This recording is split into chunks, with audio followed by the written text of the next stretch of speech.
Hey guys, welcome back to another impressions video. Trying to catch up here with some of the games I beat during 2021. And this one is a very solid JRPG, Scarlet Nexus. It was released in 2021 and made its way to the Game Pass service fairly quickly. And thankfully, I was patient enough because it was on my to-buy list just because the game looked very interesting ever since I saw it. It's a JRPG developed and published by Bandai Namco, and I believe the team that has worked on Scarlet Nexus, they have worked in previous Tales of games. That's a very popular franchise by that developer. So there's a lot of, I guess, history and background in terms of developing JRPGs, and Scarlet Nexus is definitely a decent JRPG, but in my opinion, not the greatest one. I was left a little bit. I shouldn't say disappointed, but in my opinion, it fell short of my expectations just because the game looked fantastic, and hence why it was on my to-buy list, and I'm glad it came out on Game Pass because I play the game in that system, through the Xbox Series S, and had a good time with the game. It's just it fell short of my expectations. But yeah, let's just start with the story. In this game, you are able to choose between Yuito or Kasane Randall. A male and you can play as a male character, Yuito, or female, Kasane, and I decided to go with Kasane, the female character. The biggest difference between the two of them relies on the combat system. Yuito, the male character, he's a close encounter type of attack, if you will, and then Kasane, she is a little bit more of a mid-range character. You can throw your attacks, but both of them have the kinetic feature where you can pick up things and throw things from the environment. Remind me a little bit of, I guess, Control. That's another game where you have that kinetic power of just grabbing elements from the background and throwing it into your opponents, or your enemies. But as far as story, obviously, they are both new recruits or members of this paramilitary group known as the OSF, that they are tasked with basically defending humans, I guess, against these monsters called the Others that have a very strange and mysterious nature, but they attack every now and then, and the OSF is tasked with repelling their attacks and defeating them.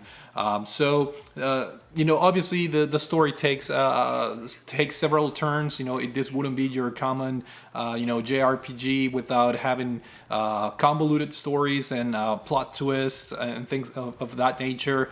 The game touches, I guess, themes that range from friendship, politics, and other weird science topics that can get very complicated and convoluted, such as parallel universes and time travel and all sorts of things that develop as you progress through the game. And quite frankly, in my opinion, this game felt a little bit too long in terms of the storytelling and a little bit too convoluted and complicated.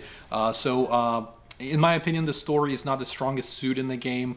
I guess one thing that I shouldn't say it bothered me, but I was just not expecting for this game to be such a drawn out in terms of the dialogue and the text.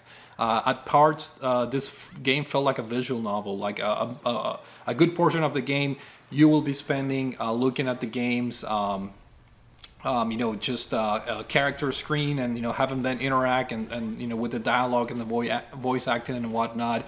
So I can't say that the story was the best. There are some interesting themes going on around the story, but overall I thought it was a little bit drawn out and a little bit too convoluted and hard to follow, especially towards the end when a lot of things get revealed. But the main thing of the game is just figuring out the mysterious nature of the Others and helping out this beloved member that you have that was affected by something. I'm not gonna spoil anything. As you guys know, I don't go into details in terms of my story section when I do my impressions video.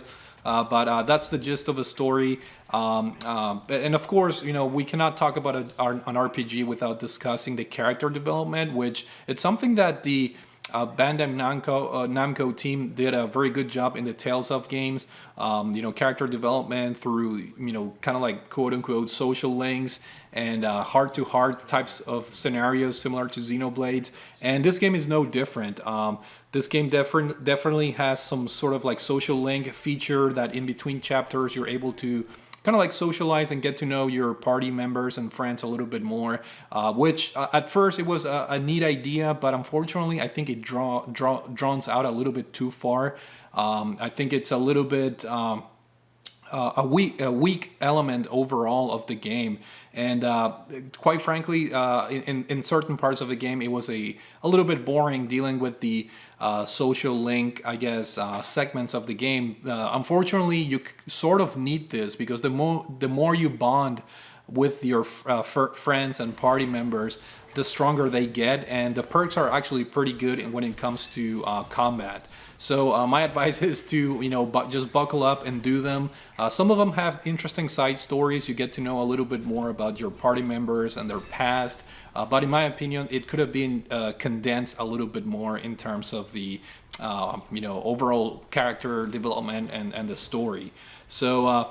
And one last thing I think that affected the story, some things didn't really make sense to me. Like, for example, Yuito, he leads his own squad of I guess, friends, of the OSF. And then Kasane, she does the same thing. She has her own party members and so forth. And sometimes they go on this like separate missions that without the approval of their superiors, like they have your general commanders and things like that. And you're on your own doing these like investigations at the same time. I don't know. It's hard to explain, but the game just doesn't feel connected in certain parts, and it just feels very unrealistic. Which I know this is a video game, but at the same time, you're expecting to be drawn to the story and the characters, and you're expecting this level of, I guess, connection between you, the player, and the characters. And certain things that are poorly written in terms of the scripting, if you will, are just not very well done in my opinion. So the story was actually, unfortunately, somewhat of a weaker component of the game, which is a major hit considering RPGs are known for having good stories. It's one of the, in my opinion, major components that make up an RPG, a role-playing game. So, but going on a good and positive note, we're gonna switch to the graphics section. This game has amazing graphics. In fact, this is one of the best-looking RPGs in general, or JRPGs, because I'm gonna put emphasis on that, since the game has a very unique, not unique, but the setting itself, I thought it was great. It has this Japanese, like kind of like near future sci-fi anime setting that it's very well done. The environments are very detailed. The colors are very vibrant, and initially when you play the game, it's a joy just to explore the cities and every nook and cranny of the different environments that the game has to offer. Unfortunately, as you progress through the game, the environments get more simplistic and boring to explore. Some of the later parts of the game and the dungeons are just kind of like very blocky and industrial looking, like warehouses or just not very detailed environments. But some of the early areas in the game, like the urban areas, the city areas, are very cool to see all these like shops and stuff. I guess my only complaint would be that they're not very explorable. Like you're very limited in terms of what places you can go and where you can enter as far as buildings. In fact, you can't really enter buildings, which is a shame because there's a lot of like neat cafeterias or cafes and restaurants and shops and things of that nature, especially in the city area of the game. It's mostly a linear game, so I think a lot of the graphics are very well put together for being kind of like a condensed type of game and setting. The game runs great on the Series S, so I can't imagine this on the Series X. It'll probably run better or whatever, but the graphics overall are very colorful.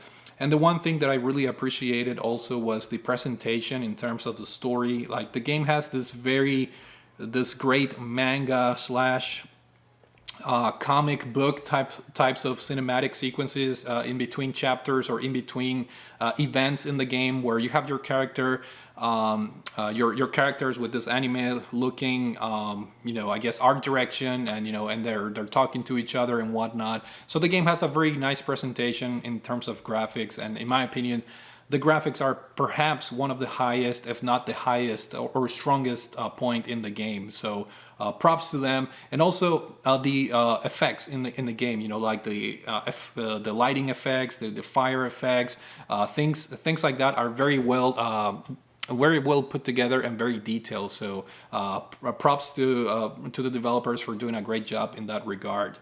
And that kind of like is a segue into the I guess sound department. This game is basically fully voice acted, which is great. I thought the voice acting was pretty good, even though some of the characters are lacking in terms of personality, but it doesn't have anything to do with the voice acting. I think that has to do more with the character design more than anything. Yeah, the soundtrack is pretty good, pretty decent, kind of like modern, kind of like techno, modern sound types of songs. So can't complain about the sound department in this game. It was fairly good for what it is. And lastly, but not least, the gameplay. Gameplay is another very important component in pretty much any games. But in RPGs, they can make or break certain RPGs. And this is an action-based RPG, which is my typically that's my preference. I like action RPGs just because they're a little bit fast-paced and faster combat. And this game doesn't disappoint.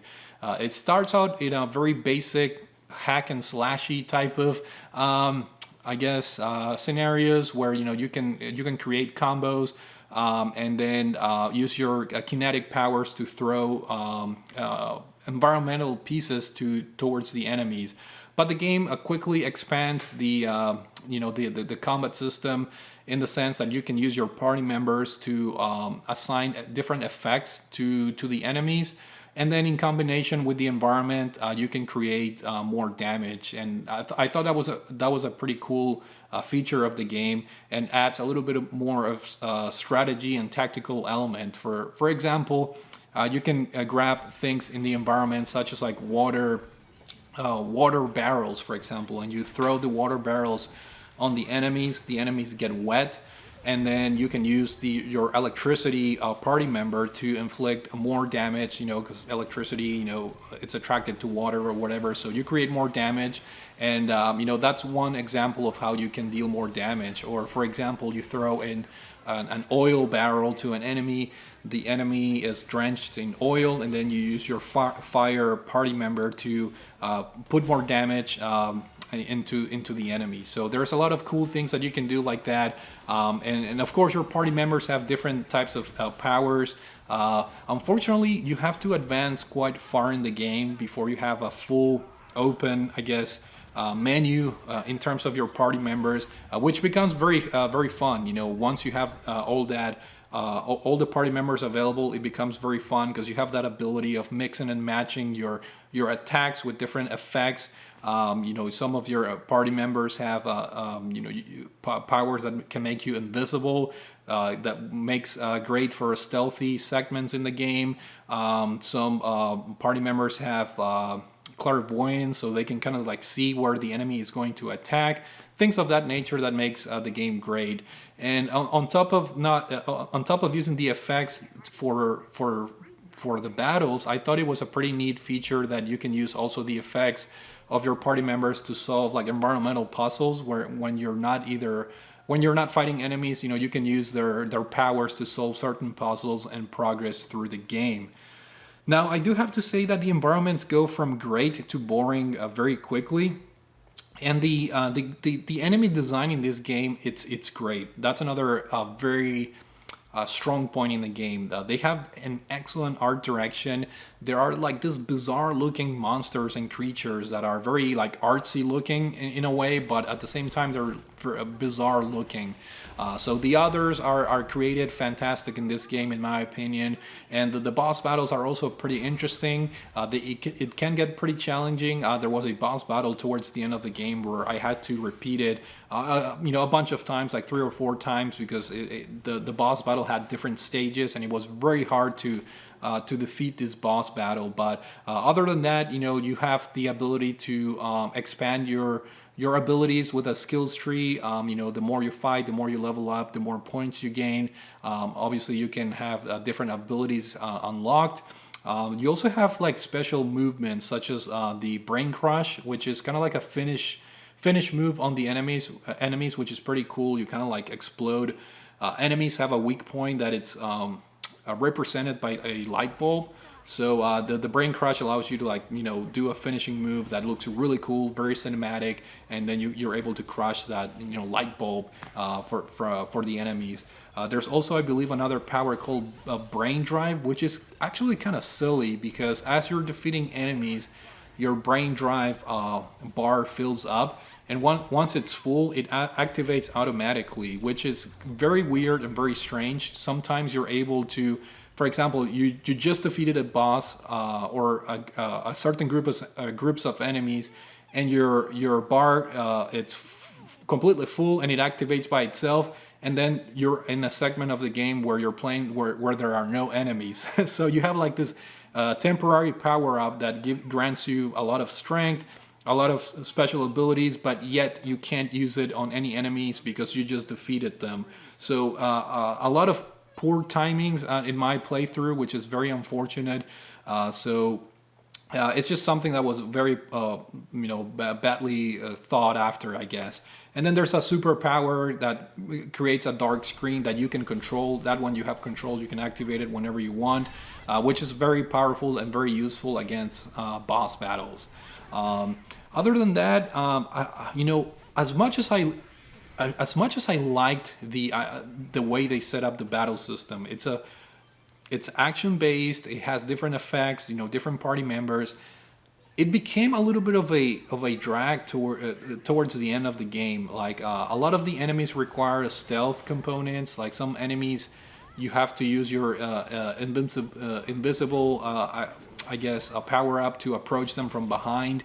And a lot of those things combined kind of like slowed down the gameplay a little bit too much for me, in my opinion. So even though the gameplay has so many great ideas and a fairly decent execution, I think there was a certain part of the game that just felt a little bit, I don't know what the word is, but there was something off about the gameplay that I can't quite pinpoint. That it just bother me, I guess it's the right word, but I don't know. It just felt a little bit off, and even though there are so many great ideas, the game just felt a little bit off towards the end, in my opinion. And overall, I guess to put an end to this impression video, I think Scarlet Nexus is a very solid JRPG. There are great ideas. There is a great action-based combat system. The game is not very long. It took me around 25 hours, I think. I do have to say and add that the side quests are very poorly made, in my opinion. The only important part or interesting part are like the bond or the social links that you're able to do, because you get to know more about the other characters in the game. But the actual side quests where you have to defeat certain types of enemies and things like that are pretty boring and pretty specific, and you have to backtrack a lot to do a lot of them. So this is like one of the, I guess, RPGs where I did the least amount of side quests. So that should tell you something. But overall, just to put an end to the video, I think it was a solid JRPG. I think it fell short of my expectations, which is a shame. However, it's a great looking one. And if you guys have Game Pass, the game's it's on that service. So if you're not sure, make sure you try it on that service. But overall, I think Scarlet Nexus is an action RPG that it has a lot of ambition, but the execution was not great. I think the convoluted story with some of the, I guess, repetitive gameplay elements just created a just good enough experience for me, which is not bad. But again, my expectations were way higher for this particular game. So with that being said, thank you guys for watching this video, and I will talk to you all later. Take it easy.